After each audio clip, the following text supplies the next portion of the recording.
That car payment might look affordable and still be quietly wrecking your budget. Here's the trap. When you shop by monthly payment, a longer loan can make an expensive car feel cheap.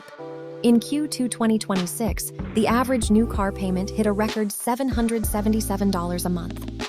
But buyers were also financing about $44,000 on average, and nearly 1 in 4 stretched their loans to 84 months or longer.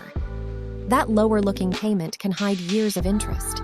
Edmunds estimates the average new car borrower is now paying nearly $9,800 in interest over the life of the loan. So before asking, "Can I afford the payment?"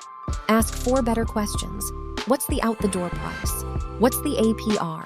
How many months am I paying? And what's the total interest? A car payment doesn't tell you what the car costs. It only tells you what the debt costs this month. And if this saved you from a money trap you didn't see coming, that's Emma ATM. Follow for the next one.